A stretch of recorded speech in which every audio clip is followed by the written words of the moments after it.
is good, YouTube? Quinn Wade Basketball Analysis coming to you with a quick video. I wanted to let you guys know I got some new merchandise available, not just t-shirt anymore. I got different type of t-shirt, different type of shirts and logos that you can purchase on my spread shirt, and also hoodies now.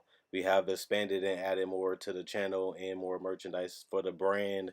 Thanks for supporting. It will be in the description and the links will be in the comment section below. Thanks for helping me and supporting the movement. Quinn Wade Basketball Analysis. I'm going. What is good, YouTube? Quinn Wade Basketball Analysis coming to y'all with that analysis today.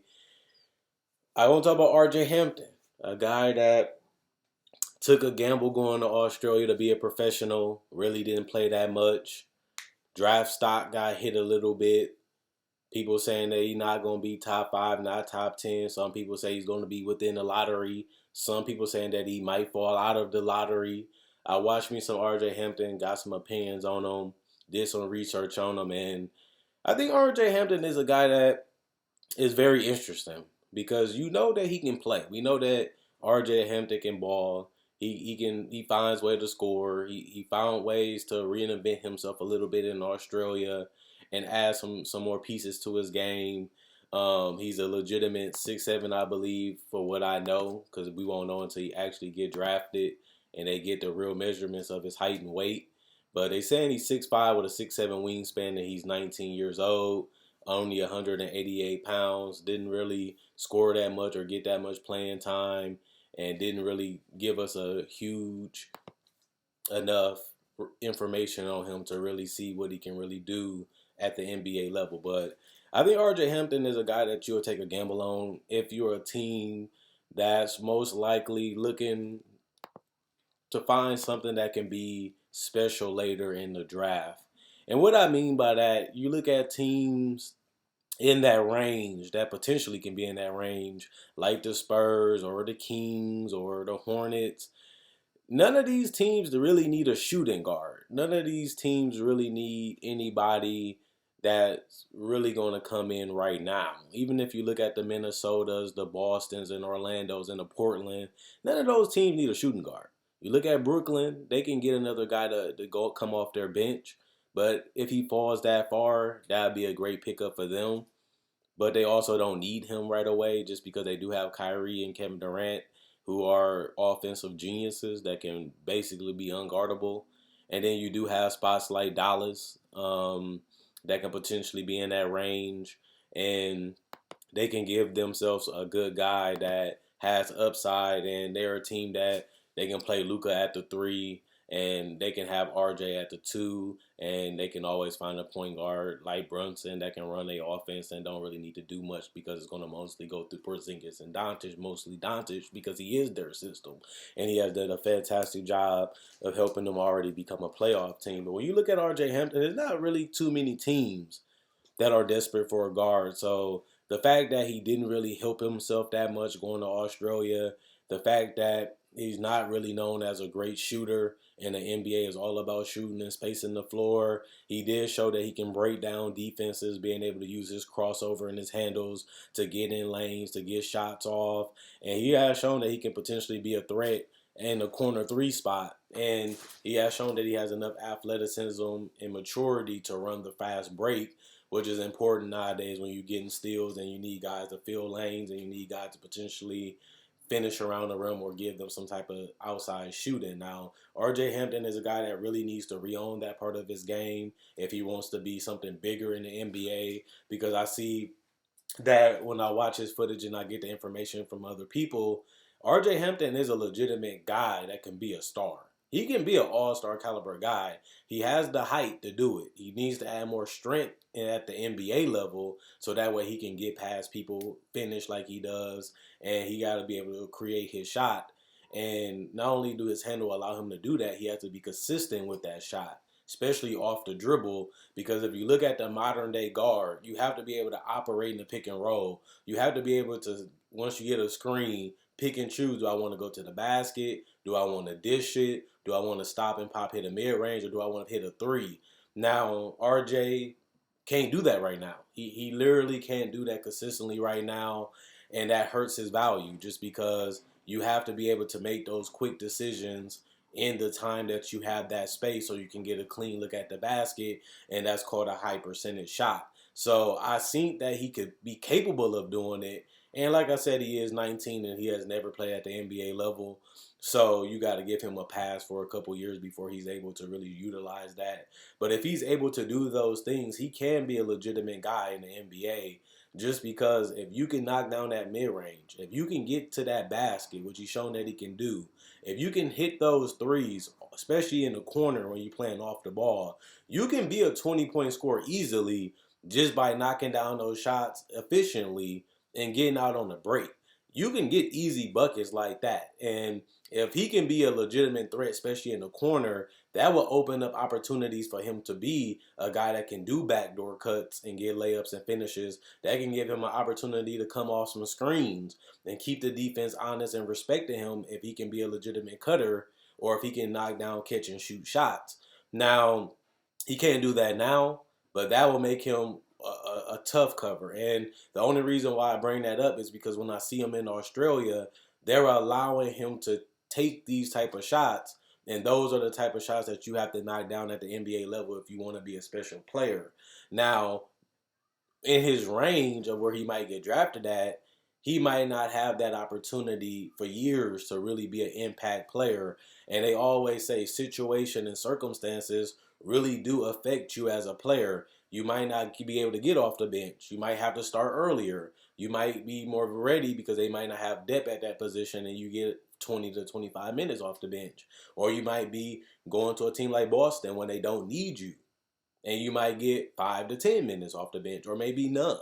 Now that's going to be a big factor because even a team like San Antonio that has shown that they can improve guys' jump shots and they can improve guys' play within the system.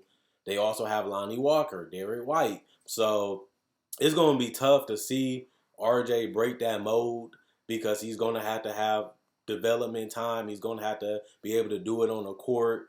And the toughest part about RJ is he has to be able to see it all the way through. So a team will have to be willing to allow him to grow, to fail, like they was doing a little bit in Australia, but they're going to have to do it even more if they want him to blossom faster because the best way is playing. You have to do these things. You have to be able to do them, but if you can't get on the court and if you can't play, it's hard to find out with the trial and error if you can do it. But we do have footage showing that he can potentially do it, but in his range, I don't really see a team that's going to allow him to do it. Now, if he went higher in the draft, which sucks now because you can't really do the combines or anything to raise his stock, which sucks for him. But if he could had a way to get into that top 10, we have to wait on the lottery. It is other teams that could use a guy like him coming off the bench or using him as a guy that can start and give them legitimate minutes. Because I look at RJ Hampton as a guy that could really be special for a lot of teams, especially if he can learn how to shoot. But other than that, I like RJ Hampton. I like what he brings to the table. I like his upside, even though he's an older rookie, almost 20.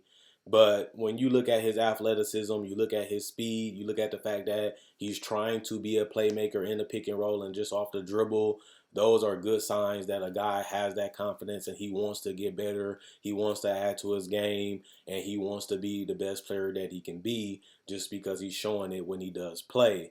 But is a team going to allow him to do it? Do a team need him to do it? And if not, this could be a guy that can bounce around the league.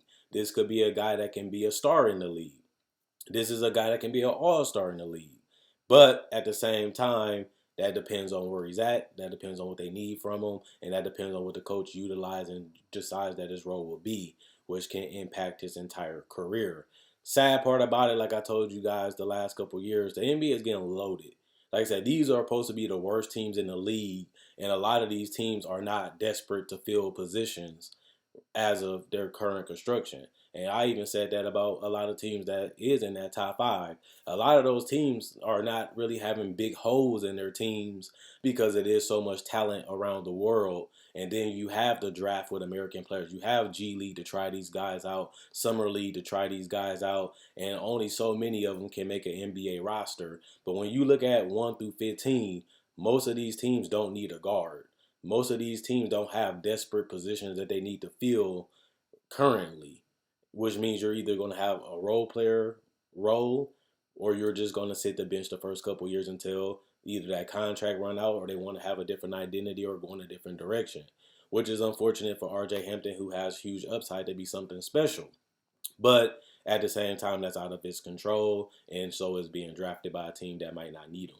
So the thing about RJ Hampton is, can he find the right situation? Can he find a coach that really believes in him and can get the best out of him? And will he have that work ethic to get better in those areas, in the pick and roll, off the dribble, as a passer and a playmaker, as a catch and shoot player, and as a guy that can knock down some mid-range from time to time if they give him some space by sagging off? Can he rise above them and knock down that 15 to 17 footer, or even get to the paint and finish consistently when he's only 188 pounds, but he's 6'5"? Those are questions that we're going to see answered in the future, and those are questions that's really going to dictate and really see where he falls in the NBA draft. And RJ Hampton can be a good six man if given the right role and the right development. But do a team really need him? That's going to be the question for him within that top 15. Will he be lottery? Will he be late in the draft? 15, that's lottery. 16, 17, 18, 19, 20, I can see him in that range. But in that range, I don't really see a team that need him still to have a huge impact in that role, which can see that can take him away from being an all-star. So we'll see how RJ Hampton plays out in the NBA. I'm going to be watching his career consistently just because I'm intrigued by his size, his skills, and his athleticism and his upside. But I also want to see how does he use that body, how does he use that athleticism in the NBA level, and can he really become something special, or will he just be an impact player that can be something special as a seventh or eighth guy, potentially six-man guy, and really get buckets and really be something special to see, even if it's more or less not being a starter? Will he be even able to accept that role as he get older and as he get more confident, or will he do it just to stay in the NBA and eat and feed his family?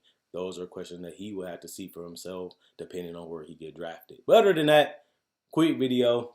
Check out, like I said in the beginning of the video, my merchandise, analysisplayground.com. Link will be in the description. Also, check out my Facebook page, analysisplayground.com. Link will be in the description. Like on Facebook to show support. If you already liked the video, thanks for the love and the support. If you haven't liked the video, please do like and share. At the same time, I make videos just like this. So if you like this type of video, I also do breakdown players and I also do breakdown rookie footage of real games, telling you what they need to improve on, what they do well. And I also, at the end of the day, cover the entire NBA. I make a video every single day. So if you like those type of videos and you like these type of videos, I do cover the draft, as you see, the playoffs, trade deadline, free agency, season previews for teams, top 5 lists like everybody do. And I also, cover everything. So if you love basketball, this is the channel for you. Quinn Wade, Basketball Analysis, I'm gone. And let me know what you guys think about RJ Hampton as a player, as a draft prospect, and what he can potentially become in the NBA. Is he a star, all-star, superstar, or is he a role player, or is it, we have to wait and see depending on where he's drafted and how his career unfolds, which is reality. Let me know what you guys think down in the comment section below. I'm gone.